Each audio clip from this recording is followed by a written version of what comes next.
the battle between DeWanna Bonner, Alyssa Thomas versus A'ja Wilson. Question: are we talking about 3 of the 4 most unlikable athletes that this league has to offer? Question mark? In one damn final? A'ja Wilson was expected to make a statement in Game 2 of the WNBA Finals, the league's golden star, the reigning MVP, the face of the Las Vegas Aces. But what she saw that night wasn't what she'd imagined. The roar she craved wasn't there. Instead, silence, empty seats, an arena that felt half asleep. Even the cameras struggled to find life in the crowd. And when Wilson finally lost her composure, you could see it, her frustration boiling over for everyone to witness. Bad news. I got some bad news. Number one, I don't think none of y'all are doing any pre-WNBA prep. I don't think none of y'all are fired up for no games. None of that. In fact, I believe y'all don't care. I think y'all care about the drama around it. I do believe that, but I don't think you care about the events itself. According to whispers floating around the court, her eyes drifted toward Caitlin Clark. The finals felt haunted by the presence of a rookie who wasn't even there. Deep down, everyone knew the truth. When Clark doesn't play, fans don't watch. And for A'ja Wilson, that realization hit hard. In that moment, surrounded by empty seats and fading noise, she understood something painful. Her status as a superstar wasn't untouchable. It was fragile, and fame, no matter how bright, doesn't last forever. Buy ticket prices, neither does anybody else. Wow. If ever there was proof that the Caitlin Clark fans / Fever fans are now the overwhelming majority of the fandom, look at ticket prices for final. It was supposed to be the crown jewel of the WNBA season, Game 2 of the finals. The Aces were fighting to defend their title. And for months, the league had hyped this as the dawn of a new era in women's basketball, with A'ja Wilson at the center of it all. But when the lights dimmed and the cameras panned across the arena, the truth was impossible to ignore. Whole sections sat empty. The energy was missing. Even the broadcasters hesitated to zoom out, afraid to show what everyone online already knew. No one showed up. Holy hell, there's $35 seats right there. Right there. Plenty of good seats available. $46, $42. It was brutal on social media. Within minutes, photos of empty rows spread everywhere, mocking captions attached to every post. What was meant to be a momentous showdown between A'ja Wilson's Aces and Alyssa Thomas's Sun suddenly looked like a glorified scrimmage. The crowd was nowhere to be found, and even the arena staff seemed to move without enthusiasm. The energy that defines championship basketball just wasn't there. Music blasted from the speakers, cheer squads danced their hearts out, but it all felt forced, like the league was trying to create a spark the audience didn't feel. Wilson felt it too. Athletes live off the crowd, the roar, the chaos, the electricity. But as she looked up and saw rows of gray seats staring back, her passion twisted into irritation. How could months of build-up lead to something so hollow? How could a league claiming to rise still struggle to fill its biggest stage? Scare the league to death. With DeWanna Bonner, Alyssa Thomas, and the Mercury in the finals against A'ja Wilson and the Aces, will you be locked in watching this series? Question mark. Yes or no? Hit the poll. 4% of brave souls said yes. 96% said hail to the... The sight was humiliating for Wilson, a fierce competitor to her core. But what came after stung even more. Fans began posting side-by-side comparisons. Shots of Caitlin Clark's Fever home games earlier in the season, arenas packed to the rafters, tickets reselling for hundreds online. Those crowds weren't just present, they were alive. The floor shook, the air buzzed, and every moment felt electric. The contrast was impossible to ignore. If the Fever and Caitlin Clark was playing in a finals game, let's say against the Mercury, with all that drama around there, would there be a single ticket less than $300? Now, I mean, honestly, a single ticket less than $300. I don't think so. I think you'd have courtside. Even with the reigning champions on the floor, the league's biggest showdown couldn't sell out without Caitlin Clark. The message couldn't have been louder. The energy was gone, despite every effort to keep spirits high, to focus on execution, defense, and pride. Everyone felt it. The spark had vanished. Fans weren't locked in. They weren't emotionally invested. The truth? Most people just didn't care to watch this unfold on their screens once they realized Clark wasn't part of it. Casual viewers tuned out in waves, and panic quietly spread through the league office. The WNBA had misjudged the moment badly. They thought the audience had bought into the veterans, the legacy teams, the dynasties.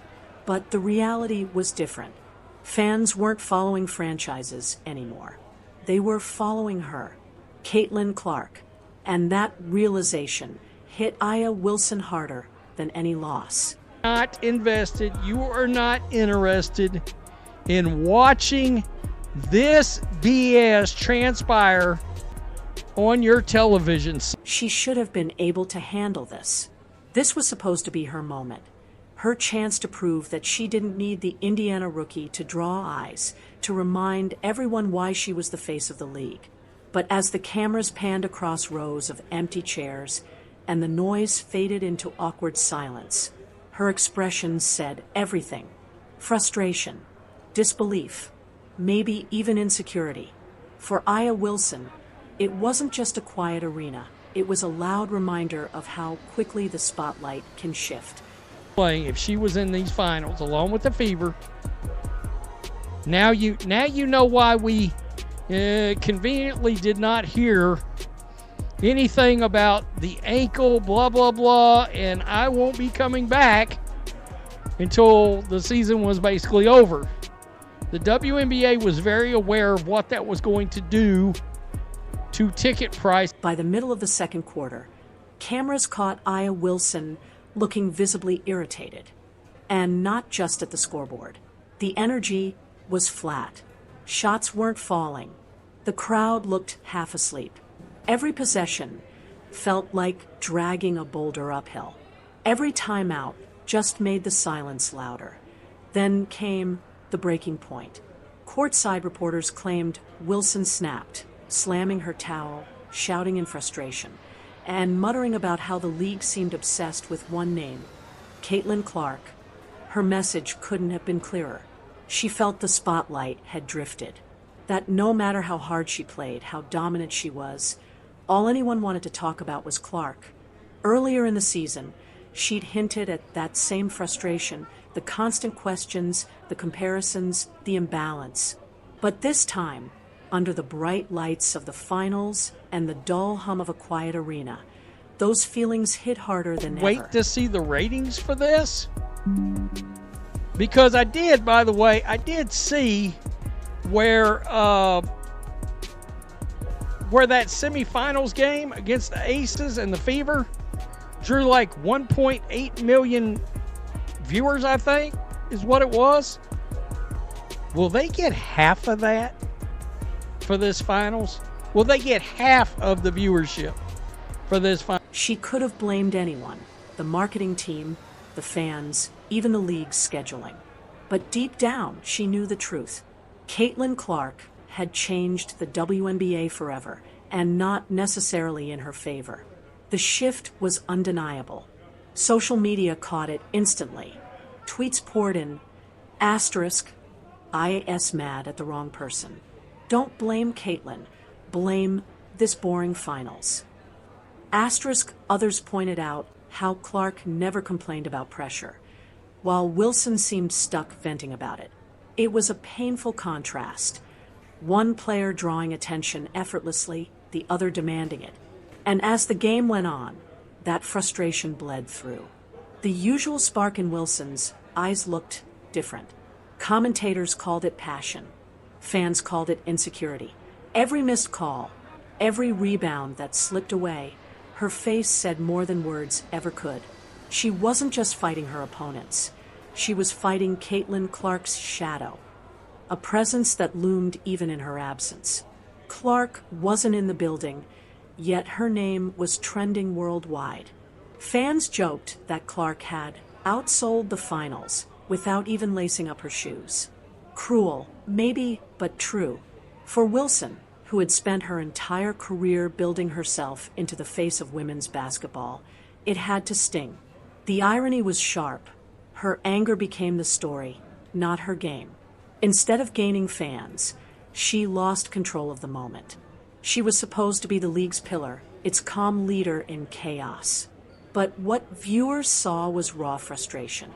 And as she stared into those empty seats, one quiet thought seemed to hang behind every frown. Maybe the problem wasn't the fans. Maybe they were just following the player who made them believe again. Despite Caitlin Clark's absence from the floor, she dominated Game 2 like a ghost the WNBA simply couldn't escape. Her presence was everywhere, not in the arena, but in every conversation, every tweet, every comparison. The clip of Aya Wilson's frustration didn't spark talk about box scores or defense. It sparked one question. Asterisk, where's Caitlin Clark? Asterisk fans flooded comment sections with brutal honesty. Asterisk, this place would be packed if Caitlin was playing. Asterisk, asterisk, these finals feel like preseason without her. Asterisk, and the worst part, they weren't wrong. Clark's impact was different, deeper. She didn't just attract viewers. She made people believe. During the regular season, Clark turned every game into an event. Arenas sold out. Scalpers made fortunes. TV ratings shattered records. For the first time in years, women's basketball was must-see. She brought not just attention, but hope. But now, without her, the league felt hollow. The noise, the energy, the viral moments, gone. It was as if when the fever season ended, Clark took the heartbeat of the WNBA with her. And for Aya Wilson, that truth was hard to ignore. She had been the face of the league for years, the MVP, the champion, the standard. Yet none of it had ever ignited the same cultural spark that Clark had created in a single rookie season. For any competitor, that would sting. But for Wilson, who had given everything to be the name of the WNBA, it was a reality that cut deep. It must have hurt deeply for Aya Wilson to look around and see half-empty arenas during the WNBA Finals while Caitlin Clark's name was trending everywhere. The silence in the stands said what no one wanted to admit. The league's biggest stage couldn't shine without its newest star. And the league didn't help. From the start, the WNBA had ridden Clark's popularity, marketing her every move, every quote, every highlight, until the spotlight that once belonged to its veterans started to dim. Whether they said it out loud or not, players like Wilson, Bonner, and Thomas could feel it. They had been sidelined in their own league. The tension that spilled out in Game 2 wasn't just about basketball. It was about hierarchy. For the first time, Aya Wilson wasn't the gravitational center of the WNBA. Caitlin Clark was. The shift was cultural, emotional, and undeniable. Even commentators began to hint at it. One of them said what everyone was already thinking. Asterisk, a finals without Clark feels like a missed opportunity. Asterisk fans didn't tune in for systems or stats. They tuned in for connection, for emotion, for stories. And right now, the league's most powerful story was sitting at home in Indianapolis. That'd be why the end of the night celebration turned into concern. Could the WNBA survive what Caitlin Clark had unleashed, the expectation that every game should feel like a Clark game? Could it hold on when its brightest light wasn't even on the floor? For Aya Wilson, that answer was painful. She can outscore anyone.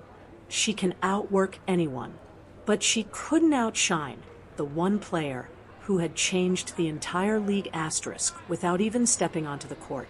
Asterisk when the Game 2 ratings dropped. The truth hit hard. Viewership fell to near preseason levels, a shocking decline after Clark's semifinals had drawn record numbers. The internet didn't hold back. Fans flooded social media with disbelief and frustration. Without Clark, one wrote, "There's no spark." It was brutal, but it was also a warning. Pride alone can't keep the WNBA alive. If the league doesn't find a way to connect, to lead, to build something beyond rivalry and resentment, the same fans who filled arenas for Caitlin Clark might just disappear as fast as they arrived.